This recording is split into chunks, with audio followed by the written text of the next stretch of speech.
Happy Friday, Deuce. On the eve of the second round of the NFL draft, it never ceases to amaze me how it's football all year round. It continues to move the needle.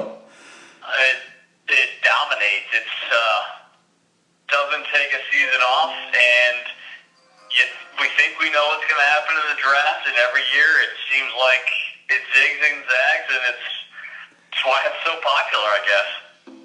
Your thoughts on the first round and how it played out? Some big winners, some big losers. It's crazy how teams are so different, and yet they always seem to stick to the same scripts, even under new management, new coaches, whatever. Same teams seem to do well.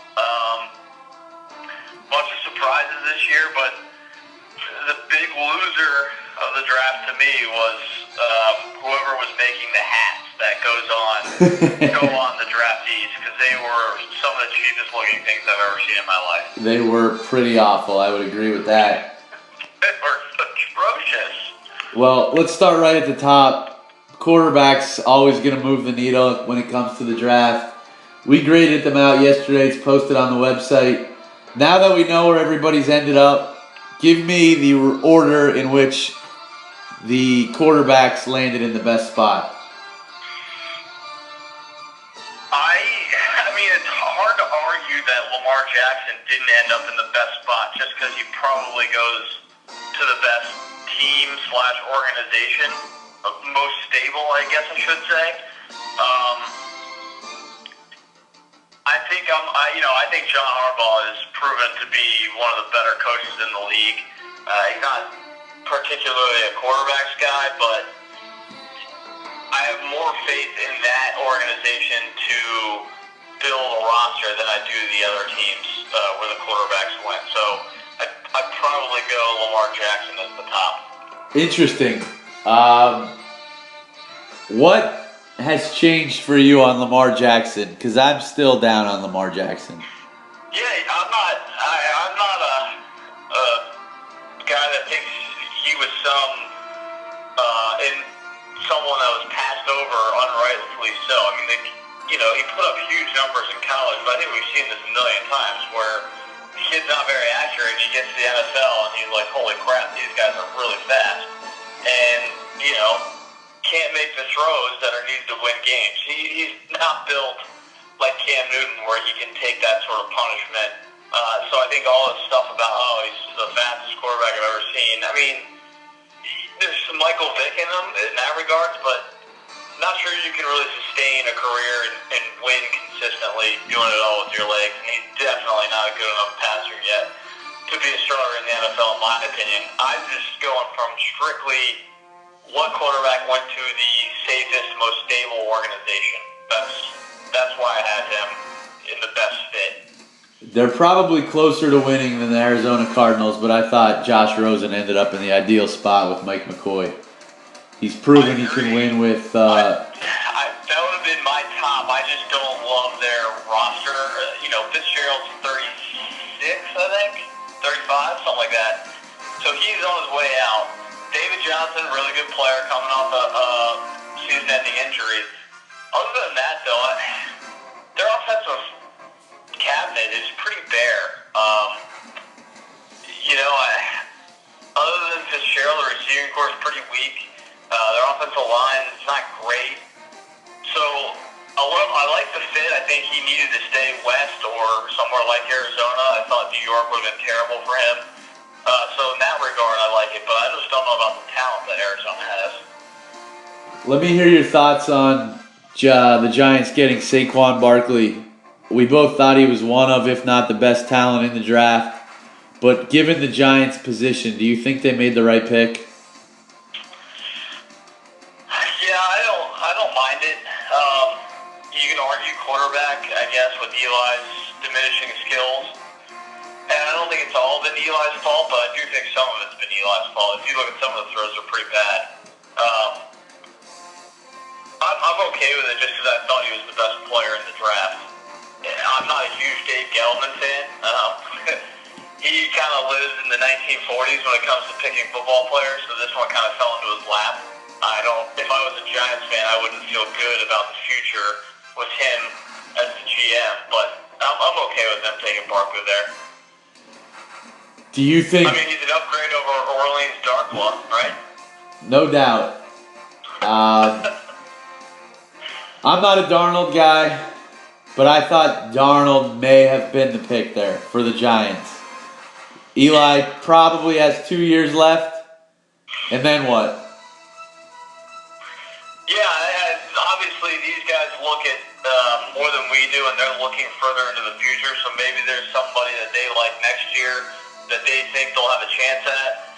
I'm not a Darnold guy either. I don't think turnovers, I don't think they just fix themselves, especially when you played on such a talented team and you still made so many bad decisions. You know, I don't love that. He feels very traditional USC quarterback to me, and they haven't panned out. So we'll see. But, you know, they could have gone Barkley, Chubb, or Darnold. I think they wouldn't have really been criticized for either one. Do you think Saquon at number 2 is that much better than taking, well, Sony Michel went late in the first, but taking another running back in the second or third? Probably not.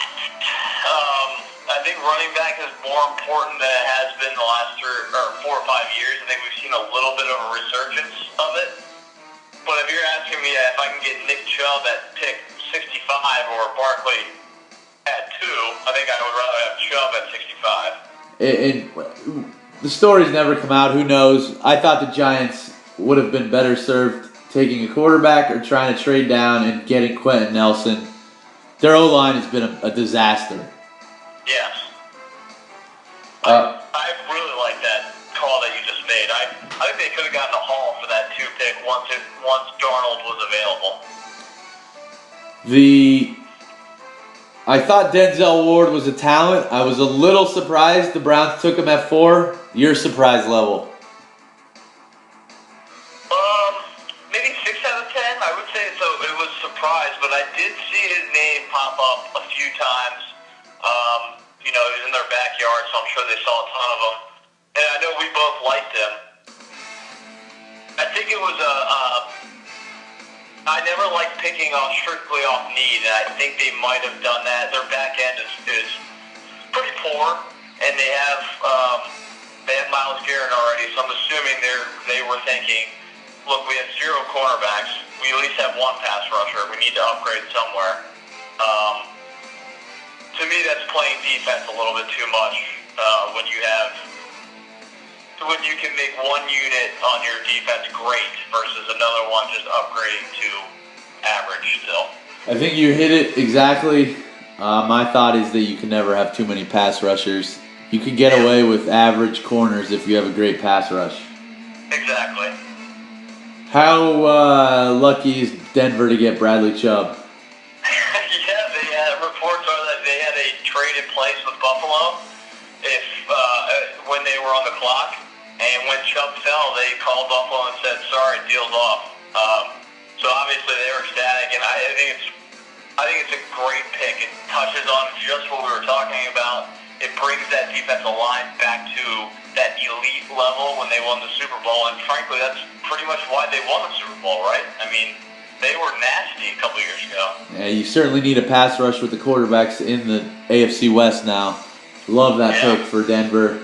Colts get the safe and smart pick with Quentin Nelson. I don't even think Grigson could have screwed that up. Good fit for him, you think? Yeah, I actually thought Indy might have been the luckiest team in the draft, the way the board broke. They were going to get somebody that was going to help them no matter what. I thought they could have taken Fitzpatrick or Derwin James there, and it would have been a huge upgrade.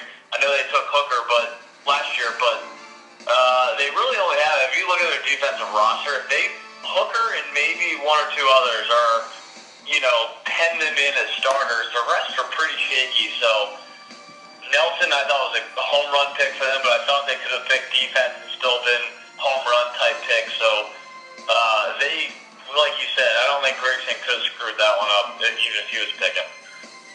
Did the Buffalo Bills upgrade that much more from Nathan Peterman?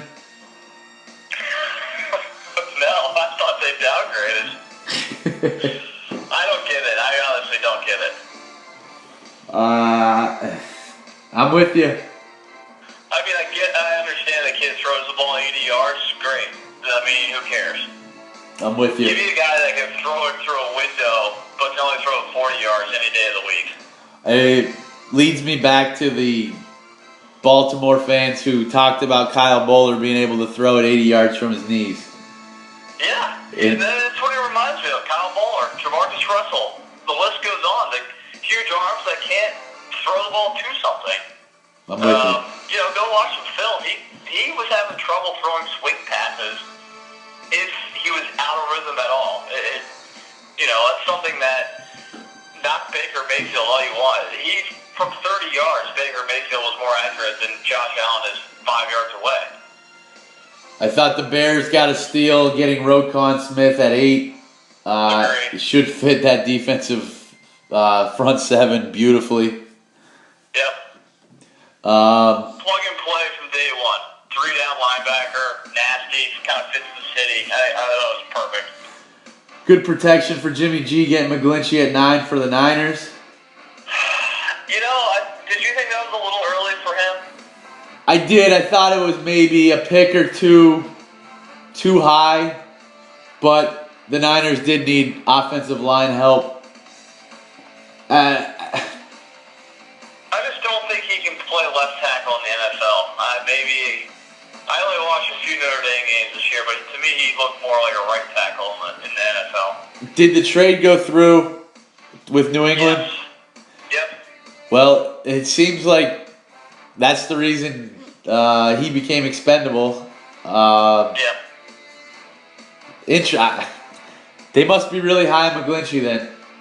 Yeah, he was, before the season, he was considered a possible top 3 or 4 pick. He didn't have a great year, so that's why he slipped a little bit. But, if you watch last year's film, I guess maybe they see something a little more that they liked over other teams. So. And that trade was Trent Brown going to the Patriots. Yeah, and Trent Brown, not a household name, but there's some quotes out there, one specifically from Von Miller, who thinks he's the best young right tackle in the game. So we'll see how that works out, but I think the Patriots did well in that trade.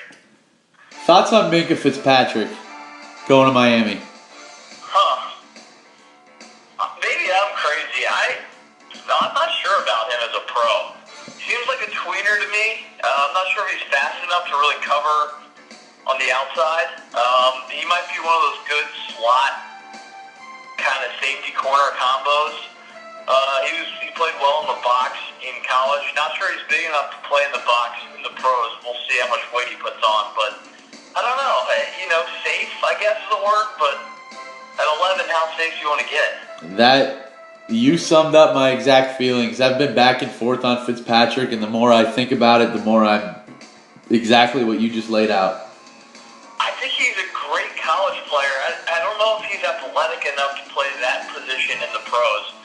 If you're comparing him and Derwin James, which you have to because they play the same position and they play the same style, I would much prefer Derwin James. Vita Vea going to the Buccaneers. Thoughts? Weird pick. I know they got gashed on defense, but they had so many other needs I thought they could have addressed, specifically in the secondary.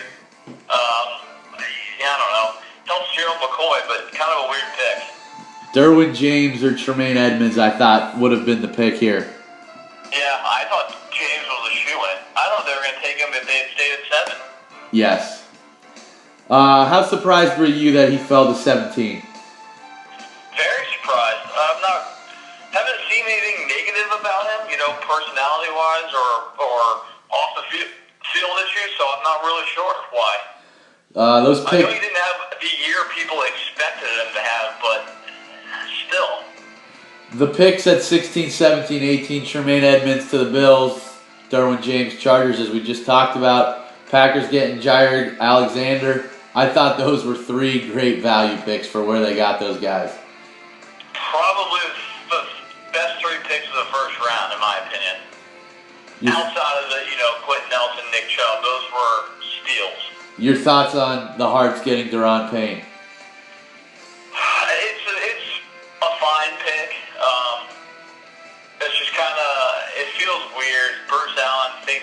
smartest man in the room every time. I think he reads a lot of press clippings and he sees the good teams building from the inside out, and I think he wants to be known as that. So, you go Shreve, the guard from Iowa, then you go Jonathan Allen, interior lineman from Alabama, and now you do Payne, interior lineman from Alabama.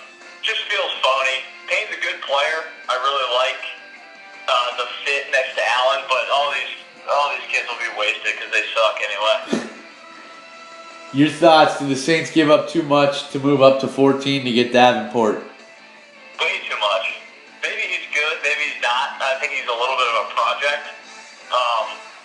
But for what they give up, he's got to be a Pro Bowler for 5, 6, 7 years for the haul that they gave away, I think. They definitely put a ton of pressure on this kid to produce early. Yeah, it's kind of a we think we're one player away situation. And if you're going to give that much up, you better be really good. Your thoughts on the Cowboys picking Leighton Vander Esch? I mean, we had it slotted. They mentioned something, I think this is almost 3 months ago. Jason Garrett mentioned his name, and it just was like, oh, there's Jason Garrett's guy. He likes his little small group of boys, and you could already tell it was a Jason Garrett guy, and that was going to be the pick no matter what. The next 5 picks were Frank Ragnow to the Lions, Billy Price to the Bengals, Rashaan Evans to the Titans, Isaiah Wynn to the Patriots, and DJ Moore to the Panthers. Any of those guys stand out, good or bad to you? I thought they were all decent picks. They were all filled a need. I like Ragnow a lot. I think he's kind of one of those nasty, dirty interior linemen, specifically in center. So I like that for Patricia starting over in Detroit. I think they need some of that there. I think the Titans wanted to jump New England for Evans. Fine pick. I think he's a good player.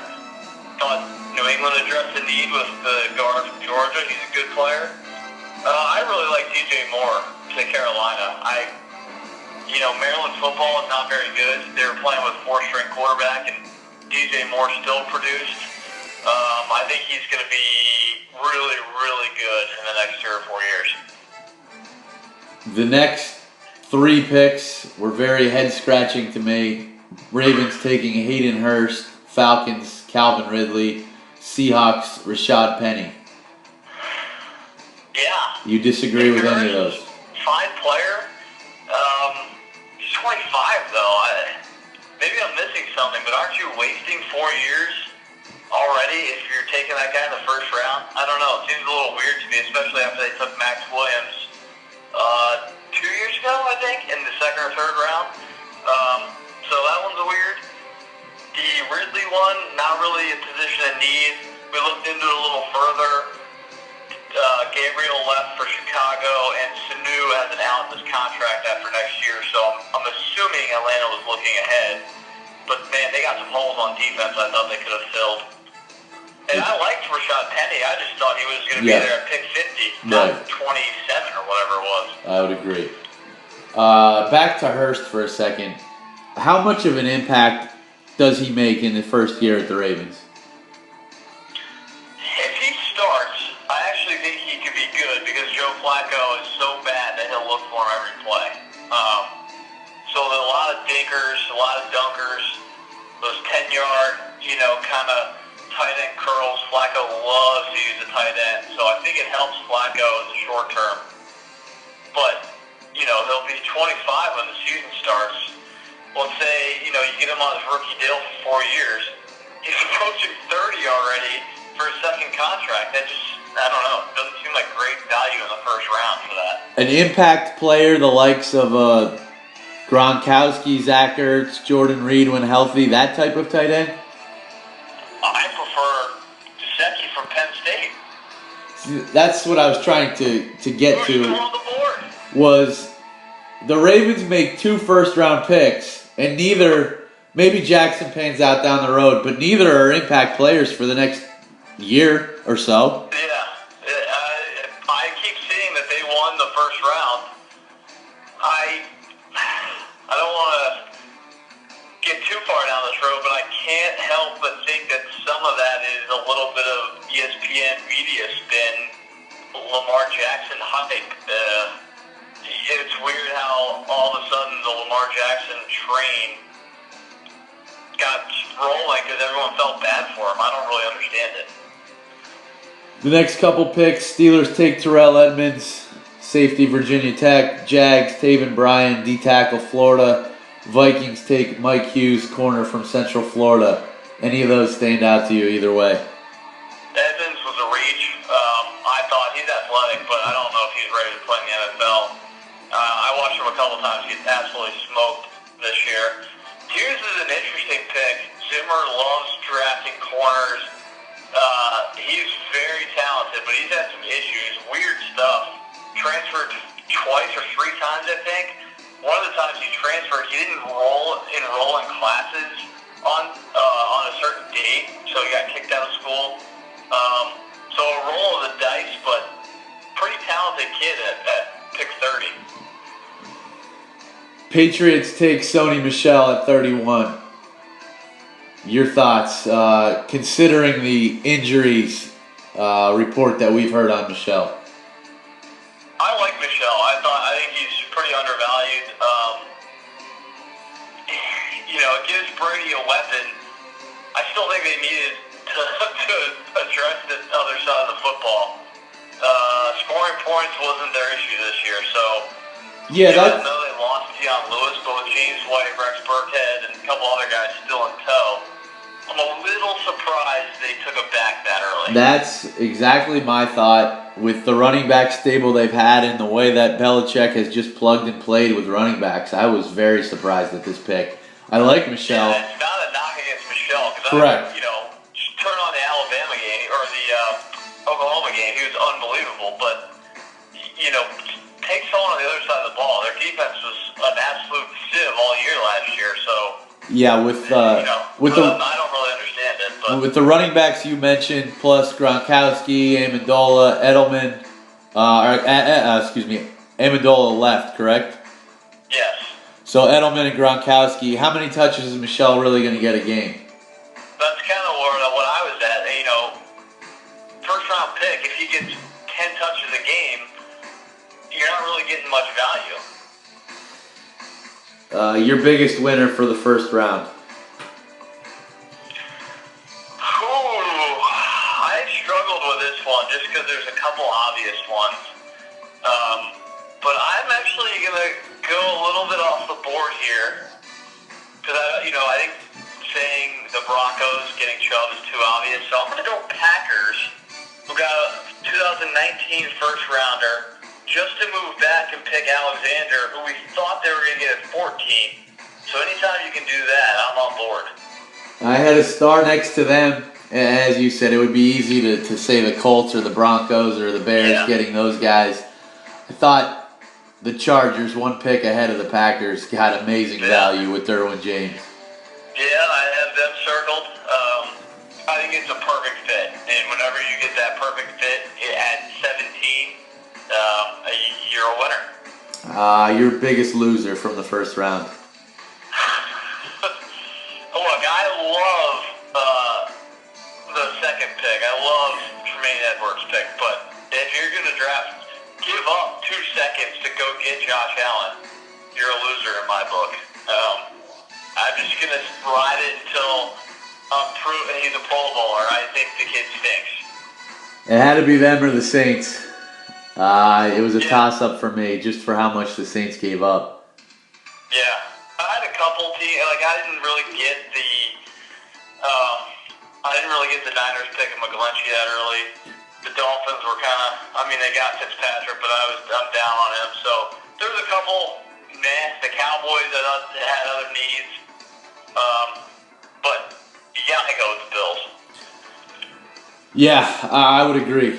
The sleepers that we had mentioned, John Kelly, running back, Tennessee, Deshaun Hamilton, wide receiver, Penn State, Justin Reed, safety, Stanford, Jesse Bates, safety, Wake, Darius Leonard, linebacker, South Carolina State. Any others that you'll be looking for in round 2? Round 2 sleepers, so now we're getting to a little bit higher level sleeper than the ones we just listed. I think most of those guys. Round 2 or round 3? Round 2 or round 3 sleepers for the picks tonight. think you'll see a couple of kids right off the board pretty quick. I think the Landry kid from Boston College, just from a value perspective, even if he's a situational pass rusher at this point, second round, if you can get a guy that's going to get you 10 sacks a year, sign me up. A name I really like is the guard from UTEP, Will Hernandez. Yeah. I think interior linemen were never valued until the last couple of years. I think he could be really good. I wouldn't be shocked to see him go off of the first 7 or 8 picks, but Will Hernandez is my favorite player on the board, actually. Do you like Darius Geis? I like him. He's a weird one. Whenever I watched him, he either had one of those monster games or he had 25 carries for 40 yards. LSU can't throw, so I got to give him the benefit of the doubt. I prefer Nick Chubb. Maybe that's the homer in me, but I'll take Chubb over Geis, actually. Any other news from the draft? Doesn't look like it, no. I think tonight's a good night. Tonight is where good teams really make their hay, I think. Absolutely agree. Big night for Tundra Dan's Colts. I think they have two second rounders in the first 10 picks, so huge night for Tundra Dan. To the association, big night in DC tonight. Game 6. Your thoughts? Hold on, my neighbor's at the door trying to give away his ticket. So if anyone wants free tickets, come up to Frederick. I think the Raptors are going to close it out. Otto Porter is questionable with a thigh bruise. So I think that describes and sums up the Wizards' thigh bruise. I saw an interesting stat today, perusing through this series. When Brooks has put Mike Scott at the 5 and went small, the Raptors, with Lowry, DeRozan, Ibaka, and any other 2 guys you threw on the court, were outscored by that Wizards lineup. That doesn't surprise me. Brooks is a terrible head coach. He's a terrible basketball mind. And when he sees Valanciunas out there, he feels the need that Gortat has to be out there just because that's how it's supposed to be. I have an affinity for Mike Scott. I think he's not going to guard Valanciunas to the point where he stops him. But I think he's tall enough to make him work to get the ball at least. And on the other end, he's a mismatch almost every time he's on the floor. If the Wizards win tonight, what are their chances in Game 7? 0%.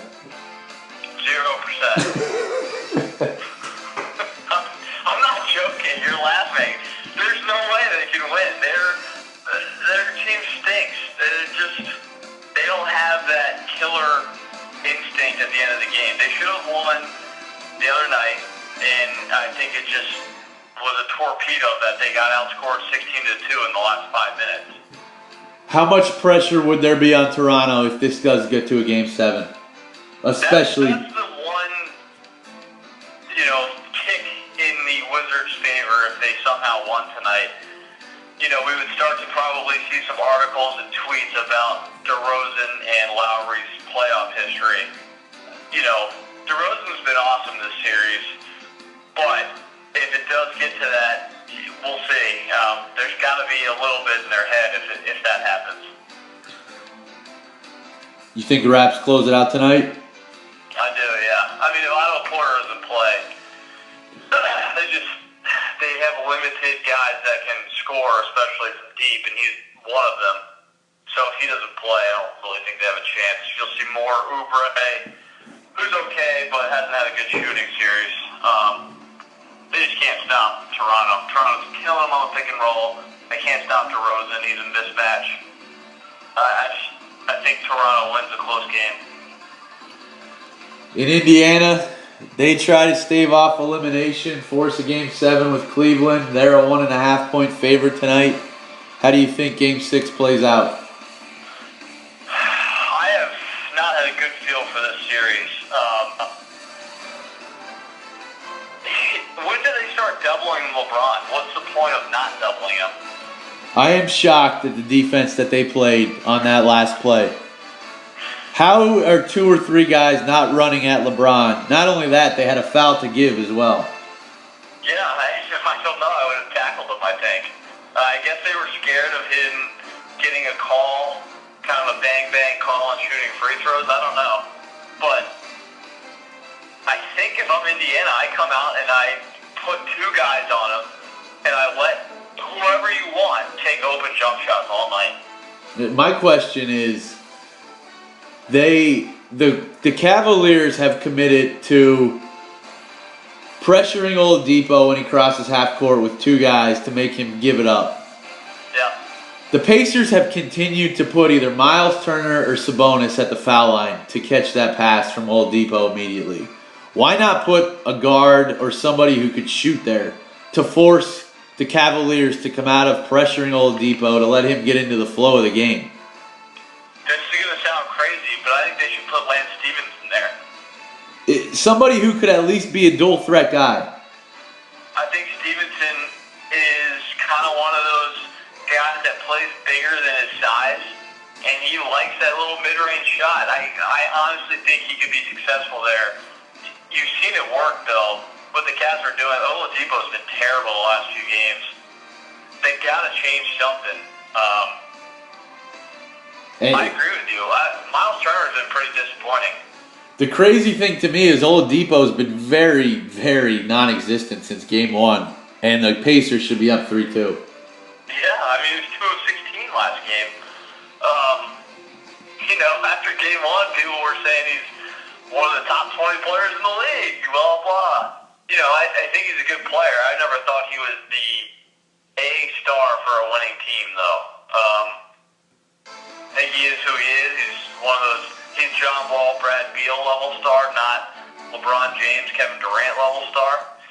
And I think you're seeing how Indiana's constructed really come to a head. They don't have a second guy that can score. Do you think they stave off and force a 7th game? I think they do, actually. I do as well. I like the Pacers tonight. I do too. This could stab us in the back because we could see playoff LeBron, but he usually does it when his back's against the wall, not in a game like tonight. Official Pacers. Official. Pacers -1.5. Other game tonight, late game in Salt Lake City, 10:30. Jazz -6.5 as they look to close out the Thunder on their home floor.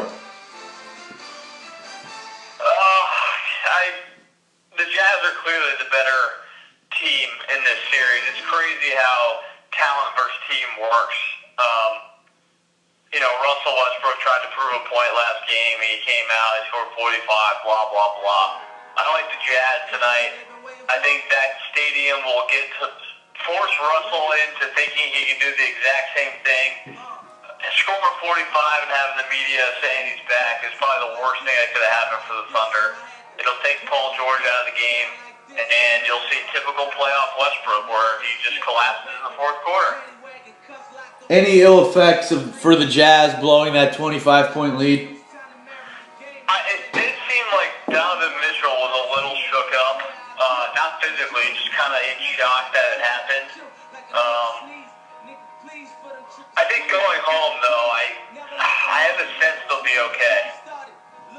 Who would you like in a 7th game if Oklahoma City forced it? Probably Oklahoma City.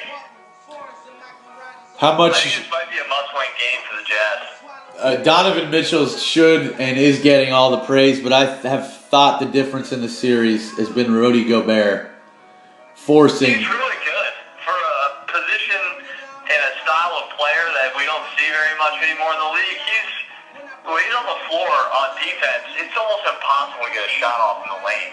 He has changed the course of the Thunder offense. Yeah, especially when the refs let him play a little bit. He's like a tower. You got to throw it to the sky to get it over him. The worst thing that happened to the Thunder, I thought, was Paul George going bananas in Game 1. now he's been awful and forcing stuff since. Speaking of Paul George, is he the guy now for the Sixers to target? Could this be a blessing in disguise for the Philadelphia 76ers? What am I giving up? He's a free agent. Oh, that's right. That's right. Well, he seems like the classic 3-and-D guy that Philly needs. It's probably going to sound crazy saying that I don't want the best player in the world, but I do not want LeBron James. I do not want to give up anything for Kawhi Leonard. So if the Sixers are going to make a move, Paul George seems the most likely. Although I would like to keep the current team, maybe add another guy like a Trevor Ariza type. I think Simmons still has another step to take. Interesting. Very interesting. It could be the selfish side of me that just wants it about Simmons and Embiid for the next 10 years. I think that's fair. I know that LeBron has adapted to anywhere he goes. I just don't know how he plays without the ball in his hands. I don't think he's a fit. I don't understand the clamoring for him to be in Philly. He would play the same position that Simmons is playing now. Like you said, he could adapt, but it doesn't make sense to have two similar guys like that on the floor. The difference for them was the signing of Bellinelli and Ilyasova. And now that they're surrounded, Simmons, with shooters, it's changed my whole outlook on their future. That's the way to go. I'm curious to see what they do with them. I haven't looked this up. I should have probably, since I asked the question. I feel like Bellinelli and Ilyasova are career, very average three-point shooters. I could be wrong on that, but it almost feels like they've gotten hot. I don't know if this is sustainable for 2 or 3 years. Let me see if I can get that up real quick. Obviously, Redick has always been a good shooter. You know, he's on a 1-year deal. He's getting up there in age. I don't know how much longer he'll play. I believe he's 34. I'm actually surprised at how good of a career J.J. Redick's had. He was really good the other night. He's been pretty good the last month of the season specifically. He's been very good, probably the last month and a half. I think Bellinelli is getting up there too. I don't know. Bellinelli is 32. He's almost a 38% three-point shooter career. So it's okay. Nothing great. I just think that he's got so much space with Simmons that the fit just makes so much sense. Yeah, I mean, they're playing great, so I'm nitpicking here. 37% Ilyasova career. He's 30. Even though he looks like he's about 50. I'm more familiar with him just because of fantasy basketball, but he's bounced around a little bit. Yep. There's guys like Trevor Ariza all around the league that, like you said, I think you can build around Embiid and Simmons and win something significant. I was just curious to hear your take on adding that third guy if you wanted it or not. Well, when we talk about the Sixers, or when I hear people talk about the Sixers, it's Embiid and Simmons, and rightfully so. But what Saric has given them has gone. He's the unsung hero of the team as far as I'm concerned. I sent you a text a few weeks ago thinking I said he could be special. I think if the Sixers aren't going to max him, somebody else will. I would rather give the money to him and build around those three with shooters. I agree. I love Paul George, but I think I would rather have Saric, homegrown. Paul George, I think, would be a great 3-and-D guy on a team like this, but I just think Saric is a way more natural fit being the second or third option.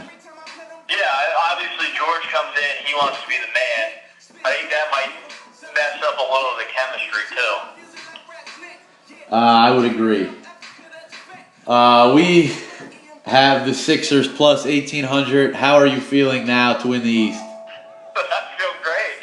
You can't even get a plus 1,800 to win the title anymore. I'll tell you, I loved how we got it. We got it at plus 1,800 right before, or excuse me, right after Kyrie got hurt. Yeah. But I did not believe it until Game 4 when they had no business beating the Heat and they found a way to win. Yeah. That's when I realized that this team probably should win the East. I was going to say, I really like the way it sets up for them, too. I think the hardest matchup for them might be Boston. And, Boston's not a shoo-in. They still have to beat Milwaukee in Game 7. But if Milwaukee somehow wins, I love the matchup against Milwaukee. And then I think they're a nightmare for Toronto or Cleveland. Yeah, but both of those series may go 7. If it's Cleveland, LeBron's going to have an unbelievable series to beat Toronto. Seems like the Cavs have their number, but that seems to be a 6 or 7 game series. I love the way it's breaking to them. I honestly think Boston is the toughest draw for them. I think so. They have Tatum, Brown, a couple other guys that are interchangeable, plus Stevens, plus home court. I would agree. I'm hoping for Milwaukee. Yeah, the guards present some issues, I think, for Philly. There's just so many kind of bigger wings I think Philly could struggle with. They also have Horford and Baines they can throw at Embiid to slow him down. That would be an awesome series to watch, though. I think they would be able to shut Middleton down, and then if you're able to contain him, I don't know where points come from other than the Freak. Yeah, I love their matchup against the Bucks. I think,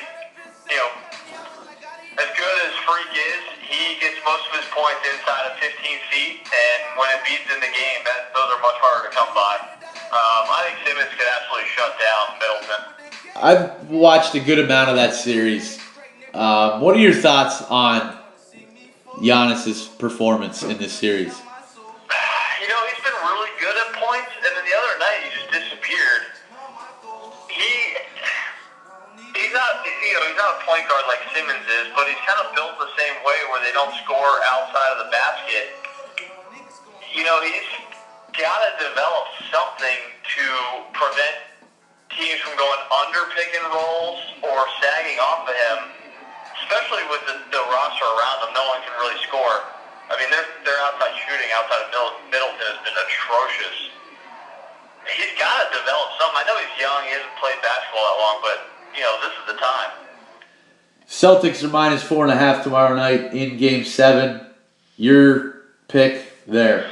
I think I lean Boston. I think it's going to be an absolute insane environment. And, in those situations, I like the team that's generally a better shooting team. Especially on the road, if you go out and you don't have a good shooting game, I think it's tough to win on the road. I would agree. 4.5, too many? It's right there. I need to feel it a little more. I think I would lean Boston, but I'm a little nervous about it. Who's the favorite in the Cleveland-Toronto series? Toronto would be. Out west. Warriors minus 800, Pelicans plus 600 series odds. Any chance for the Pelicans in this series? Maybe I'm living in the moment too much, but that seems crazy to me that it's that high. I saw Steph is questionable, but Kerr's comments a week ago were, quote, "We won't see Steph anytime soon." So I have a hard time believing he'll be back tonight or tomorrow or next week. If the series goes 6 or 7, maybe he comes back. But without Steph, aren't they vulnerable? I mean, I know they have Clay, who's much bigger than the Portland guards. Drew and Rondo won't be able to shove him out of the way. So I do think Clay on Drew is a totally different animal than what they just faced.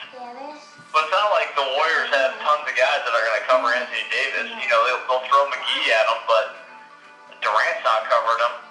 On the flip side, they don't really have anyone to cover Durant. That's the problem. But for plus 525 or whatever you just said, I think there's a little bit of value. Plus 600. Yeah. Let's just assume Steph I would think so. I've been very high on Klay Thompson. I was a little disappointed in his performance against the Spurs. Really? I, Interesting.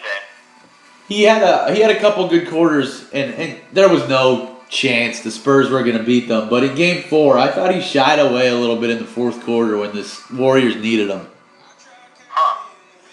I thought he had, I didn't watch every game. I watched 3 of the 5. I thought he played pretty well. He's a pure 2 to me. He's not a ball handler. I think that's where his deficiency comes into play. I guess the biggest thing was I began to question whether he can be a first option on a team. I don't think it's tough, right? All the first options in the league, besides Anthony Davis, handle the ball. So in that regard, I think he's just number 2. Number 2, in the sense that's the position he's most comfortable at. Number 2, I think he's more comfortable being the number 2 option as well. I don't think he gets enough credit on the other end, though. He guards the other team's best player every night. I give you that, definitely, absolutely. Not many guys do that. Can Drew Holiday have a series like he had against Portland? That's your boy, so I'm going to defer to you. I think he struggles a little bit against Clay's side. There you go. I'm not saying he can't have a good series. I have a hard time believing he has a series as good as he just had. They need to get some points from Rondo. If he could have a couple good games where he puts in somewhere between 15 and 20, and they get a contribution from somebody else other than Drew and Anthony Davis, they have a shot. I think you hit it on the head, and I think the guy they need to step up is Mirotic. He's got to be big on the defensive end, and that's what worries me with Mirotic. Yeah, I agree. He's not great on that end. I think he's going to have to chip in 15 a game as well, at least. That's a big ask for someone like that. Yeah, putting a ton of pressure on him on the defensive end, I don't know how that's going to affect the offensive side of the floor. Yeah, exactly. Prediction? From everything I'm reading, I'm looking at it now. It sounds like Steph is pushing to come back. So I'm going to assume he comes back halfway through, and he plays a couple games. So I'm going to say Warriors in 6. Yeah, that's what I was leaning as well. We both think the Jazz are coming out of that other series. Can they give Houston issues?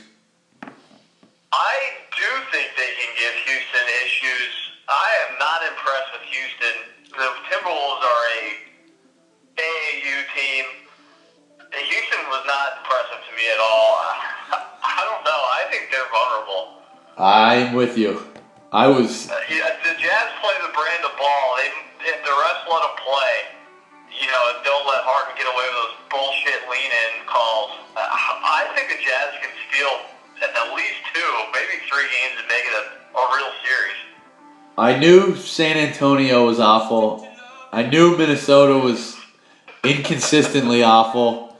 And I guess my biggest surprise would be Portland, but my second biggest surprise is how bad Houston played in round 1. Yeah, especially if Harden doesn't have a great game, they're very average. Eric Gordon is the one who had a good season and people kind of fell in love with him again. He's awful. He just chucks the ball, doesn't make a high percentage. He's just such a loose cannon, I guess, if you will. Just bad shots and doesn't make it. He's a volume shooter, which is terrible. Chris Paul kind of invisible round 1, if I can say that. Well, that's playoff Chris Paul. I know. I keep hearing that it's not fair to say that, but I don't know. Clint Capella bailed him out a couple times against Minnesota. I don't see him being able to do that against Gobert. No, not at all. I really want to see how James Harden handles Gobert too.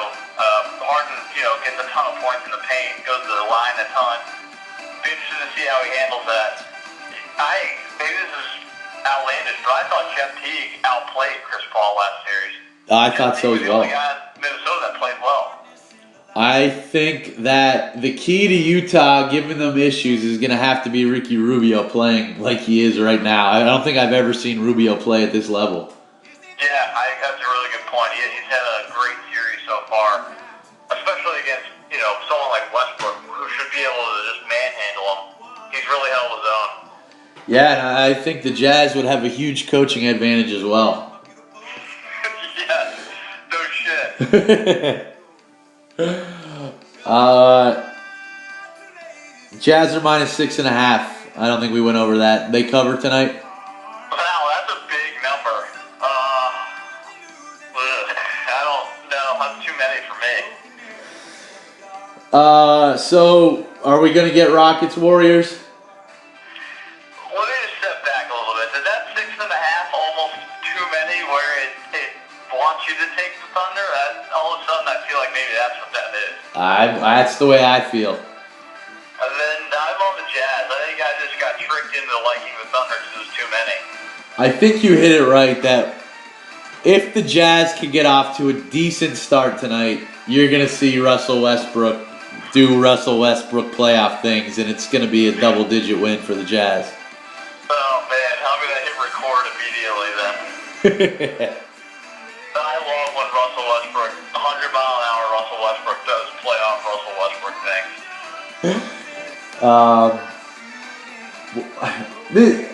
It's so I don't even know how to ask the question, but where do the Thunder go from here, assuming they get eliminated? Well, George will leave. I'm not sure what Melo has left on his deal, but he looks like he's close to retirement. I guess they just try to build to the draft like they did so many years ago with Durant, Harden, Westbrook, and Ibaka. What else are you going to do? Who's coming there as a free agent to play with Russ? So I think you have to build to the draft. What kind of value or assets could they get back for trading Russell Westbrook? Well, half the league probably has no interest. And then I think you could probably get a haul from 4 or 5 teams. Maybe the Knicks. I think you could probably get a haul. A team maybe desperate for fans. The Kings, you could probably get a haul. The Suns, you could probably get back Booker and a bunch of pieces. Would the Thunder ever go down that avenue? I think so. I mean, they traded James Harden. Why not? They let Durant walk for nothing.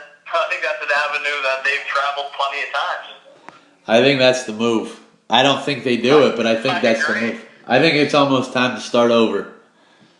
I think it was time 3 months ago at the trade deadline, but they haven't learned from their mistakes. So George is going to walk, and they're getting nothing for him.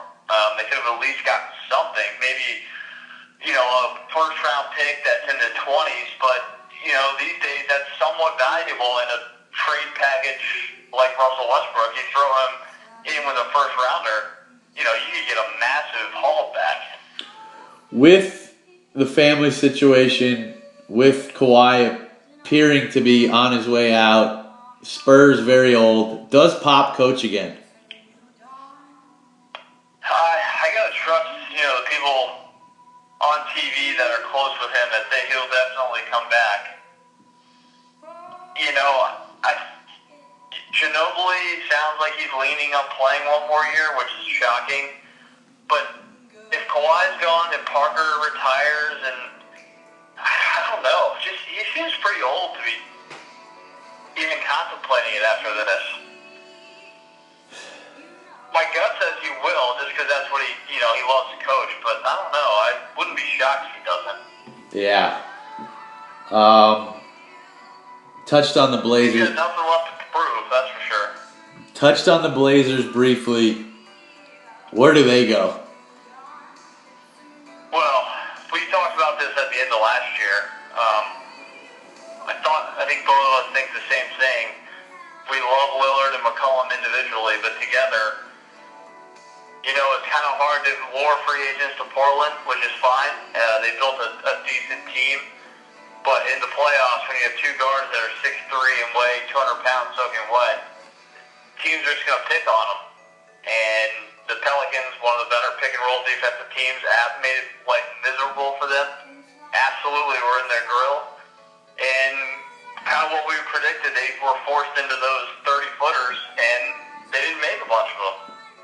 When you're that dependent on making those, I think it's hard to win multiple series, let alone just one. Do they move one of them this offseason? I think 50-50. I think they might go at it one more time, see if Zach Collins develops at all, or if they can get some other wing player besides Aminu. Aminu had an okay year. You know, he was pretty good, but we saw in the playoffs, the Pelicans were just leaving him open, and he couldn't make a pay for it. Who brings? So I think you see them maybe explore one more year, try to find a different piece, like the guy you mentioned, someone like a Trevor Ariza, someone like that. Who brings back more? If they do move, I think it's McCollum that moves, not Lillard. Does he bring back more value? I actually think so. I think if you look at their numbers, they're kind of the same player. McCollum's just more efficient. Yeah. A lot of the league is analytics now. And if you were doing a blind draw for draw, McCollum is probably the analytics choice. I would agree. Any other association news? I don't think so. One and done, going by the wayside. That's about it. I think that would be good for college basketball. Probably, yeah. I mean, it's kind of a sham the way it is now. I'm more interested to see what that so-called committee, how else do they change the landscape. I saw the proposal, but I don't really know how it affects college basketball yet. The other thing that I would like to see is guys who don't get drafted can go back to college. That was in there. I agree. If you don't get drafted, what's the harm? Yeah, I agree. I'm assuming it's in place because they know the kids are taking money. You know, as soon as they sign, an agent is lending them money. I'm assuming that's the reason why it's there, but there's got to be a way to put the kibosh on that. Because there's no other money exchanging hands in college athletics. Exactly. To golf.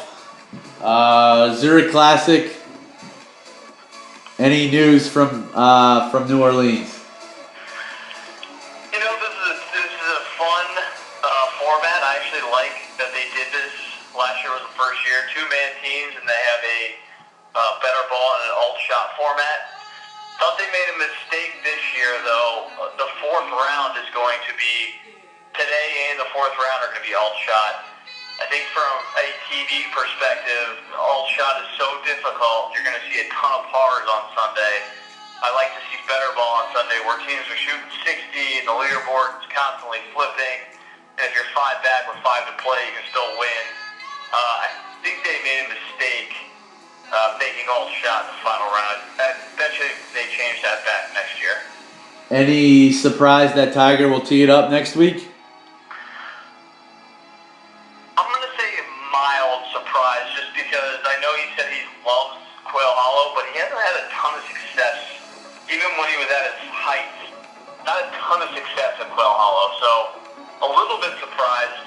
I think it's a good choice for him just because it's really going to test his game off the tee.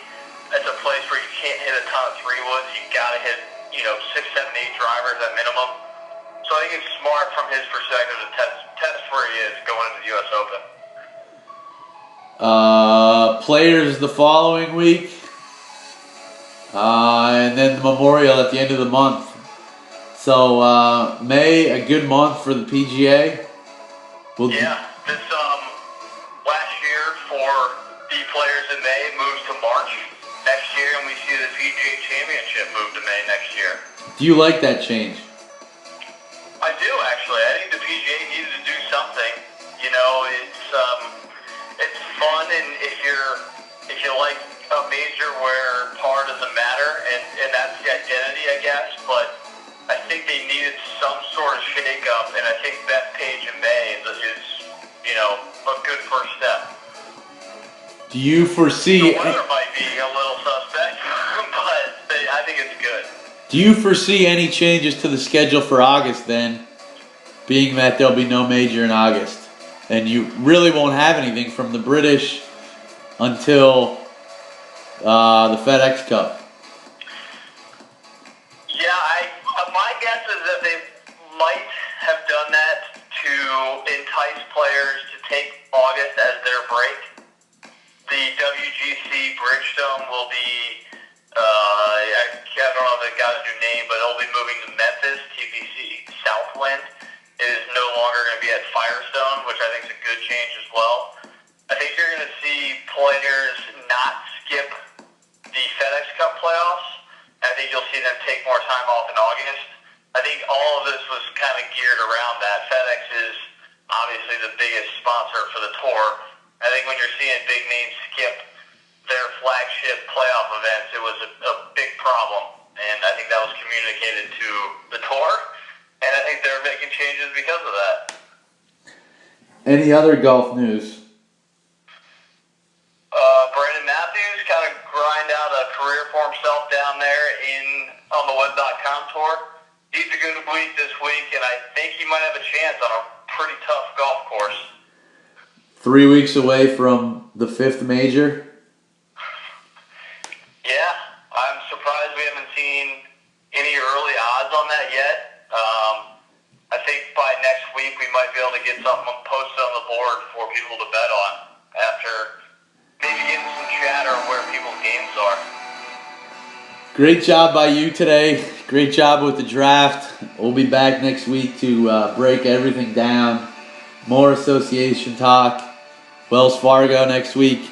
So a good week coming up next week for the pod. Yeah, tip of the cap to you, buddy. Plus 1,800 people. Plus 1,800. Pacers minus 1.5 tonight. Any other plays over the weekend will be tweeted out. Talk to you soon. I like it.